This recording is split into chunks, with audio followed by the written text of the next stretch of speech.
Good morning and welcome to One Baha'i, that regular show where I just share a few personal thoughts about the Baha'i faith. It's nothing official, it's just me, One Baha'i. I woke up this morning thinking about the Bab, that incredible messenger from God sent just before Baha'u'llah came. You know, I found it interesting. I was thinking about the Bab and messengers of God, and one thing that occurred to me was the idea that, well, the Bab literally means the gate. And, you know, the gate of God is a fascinating term. A gate is a passageway from one side of a fence to another. And I was thinking about it in terms of, well, a river. A bridge across a river is like a gate. It's a gate from one side of the river safely to the other. Oh, hey, look, there's my hand. Hi. And the Bab and all the messengers of God in many ways are like a bridge. You see, I think of humanity as walking along in the forest.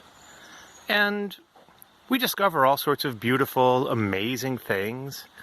Sometimes a flower, other times a bird. Sometimes we see a branch or something that intrigues us and we run off to go take a look. But we're all moving forwards. And sometimes we get lost. Sometimes, well, we come across a river. And I imagine all of humanity moving through history and coming upon a river that we cannot get across. And the messenger of God comes along and he calls out and he says, hey, over here, this is where the bridge is. And some people, they hear him, they find what he's referring to, and they get on the bridge and they walk across. And they're now safe on the other side. And they walk along the riverbank calling to people on the far side, and they say, hey, over here, the bridge is over in this direction. Some people pay attention. They find the bridge and they cross. Other people don't. And, well, eventually, as happens in life, they die. But eventually enough of humanity moves on the other side of the bridge, and we all keep going in this new part of the world. It may not be the best description of a messenger of God, but there's something about it that I like, because they show us the way. They show us the safe way across. And then others follow in their lead. They make it across, and they call others to follow across too. Now, another thing occurred to me as I was thinking about the Bab this morning, and that was the idea of the name, the Gate of God. You see, it occurred to me that this is the second time that I'm aware of that humanity has encountered the Gate of God. I'm not thinking about the Muslims and the gates of the Imams. Oh, wait, there are people coming. I'm going to move off the path here for a minute and let them go by. No, I'm not talking about the Imams and the gates from them. No, I'm thinking instead about the Tower of Babel, Bab El, Gate of God. Good morning. Good morning. How you doing? Good, how are you?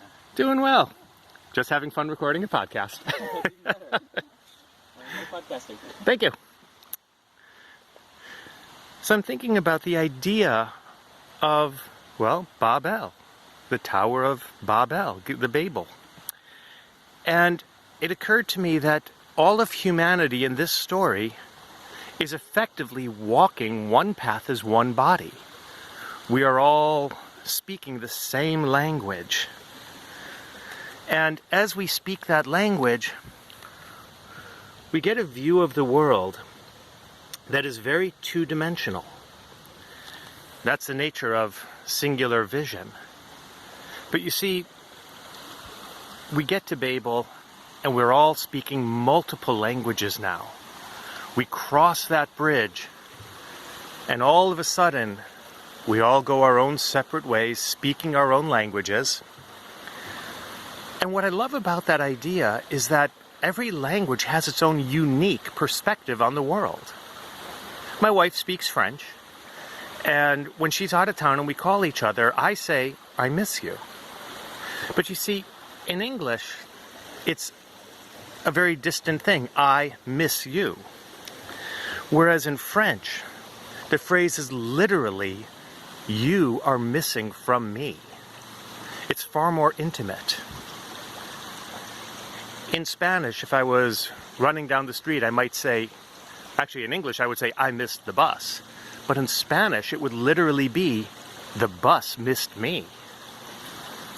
You see, the importance is placed on the individual. It's not your fault, it's the bus's problem. And these two examples speak to me of, well, the intimacy of French and the awareness of what is important in Spanish. In other languages, the verbs and the nouns are a single word. "I run" is a different word than "you run," although they are related. And "we run" or "he runs" or "she runs" are also different words. You see, for them, the verb, the action, cannot be separated from the noun that is doing it. And that speaks to me of a more holistic awareness of the world. Every language offers its own insights, its own perspective, its own beauty. And you know, we are now being called upon by the Bab, and again through Baha'u'llah, to come together in one world language, a secondary world language. We are being asked to know our mother tongue, but to speak a secondary tongue that we can use to communicate with everybody. Because I think humanity has moved far enough along this path of recognizing all these different perspectives, and now it's time for us to come together and learn how to share these perspectives. And when you have more than one perspective, you get a binocular vision of the world, and you can see everything three-dimensionally all of a sudden. Now, these are just a couple of the thoughts that passed through my mind this morning, thinking about the Bab, walking along this path, thinking about these bridges in the river. Sorry it's a little shaky this morning. It's been a beautiful morning and I'm just really enjoying the walk. So, well, thank you for joining me. Don't forget to hit the like button and we'll talk again tomorrow.